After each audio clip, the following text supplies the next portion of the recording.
മേഘവിസ്ഫോടനമുണ്ടായ ഉത്തരാഖണ്ഡിൽ 5-ാം ദിവസവും കാണാതായവർക്കായി തെരച്ചിൽ തുടരുന്നു. 700ഓളം പേരെ പ്രശ്നബാധിത മേഖലകളിൽ നിന്നും മാറ്റി. ദുരിതബാധിതർക്ക് ഉത്തരാഖണ്ഡ് സർക്കാർ ധനസഹായം പ്രഖ്യാപിച്ചു. ബൽറാം നെടുങ്ങാടി തയ്യാറാക്കിയ റിപ്പോർട്ട് കാണാം. ദരാലിയിലെ രക്ഷാപ്രവർത്തനം ഊർജിതമായി തന്നെ പുരോഗമിക്കുകയാണ്. ഇവിടെ കാണാതായ നിരവധി പേരുണ്ട്. അത് സ്വദേശികളുണ്ട്, പുറമേ നിന്ന് ജോലിക്കെത്തിയ ആളുകളുണ്ട്.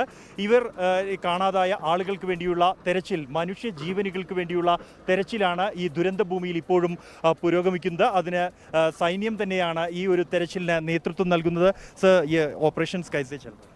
ये जब से ये हुआ है दराली का बादल फटे तब से हम लोग यहीं पे हैं. फर्स्ट दिन हम ही पहुँचे थे यहाँ पे. तो पहुंचने के बाद जब देखा कि ग्रामीण जो यहाँ पे थे, जो बचे हुए ग्रामीण थे, वो पहाड़ों के ऊपर चले गए थे, तो उनको वहाँ से वापस नीचे लेके आए. उनको अपने कैंप में ले गए. हमारा कैंप कोपांग में है, ITBP कैंप कोपांग में है. तो वहाँ हमारे सीओसर के निर्देशन में हम वहाँ पे उनको लेके गए. उनको फर्स्ट मेडिकल दिया और उनको खाना वाना खिलाया. उसके बाद उनको सेफ जगह पे, जहाँ गंगोत्री में उनके लिए डिसाइड जगह थी, उस जगह पे उन लोगों को भेजा गया.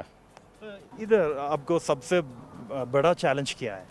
सबसे बड़ा चैलेंज तो फर्स्ट डे था कि ये लगातार, जब हम पहले दिन पहुँचे तो यहाँ लगातार ये मलबा जो ऊपर से आ रहा था, ये लगातार चला हुआ था.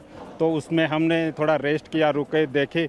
फिर जब पूरी स्थिति का जायजा हमने ले लिया, उसके बाद हमने यहाँ पे ऑपरेशन अपना स्टार्ट किया. എന്തായാലും രക്ഷാപ്രവർത്തനം ഊർജിതമായി തന്നെ പുരോഗമിക്കുന്നു. ഇവിടെയുണ്ടായ ഏറ്റവും വലിയ വെല്ലുവിളി എന്നുള്ളത് ഈ ദുരന്തമുണ്ടായി അടുത്ത ദിവസം പോലും ചെളി ഊർന്നിറങ്ങുകയായിരുന്നു മുകളിൽ നിന്ന് എന്നുള്ളതാണ്.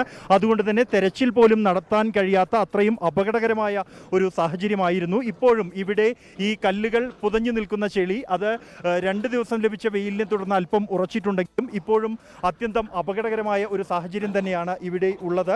എന്തായാലും യന്ത്രസാമഗ്രികൾ ഉൾപ്പെടെ ഇവിടെ എത്തിക്കാൻ കഴിഞ്ഞിരിക്കുന്നു. അവ ഉപയോഗിച്ചുള്ള തെരച്ചിൽ ഊർജിതമായി തന്നെ പുരോഗമിക്കുകയാണ്. ഇനി ഒരാളെങ്കിലും അവശേഷിക്കുന്നുണ്ട് ഈ മണ്ണിനടിയിൽ എങ്കിൽ അവരെ കണ്ടെത്താനുള്ള ശ്രമമാണ് ഇപ്പോൾ സൈന്യത്തിൻ്റെയും ദേശീയ ദുരന്ത നിവാരണ സേനയുടെയും ഭാഗത്തു നിന്നും പുരോഗമിച്ചുകൊണ്ടിരിക്കുന്നത്.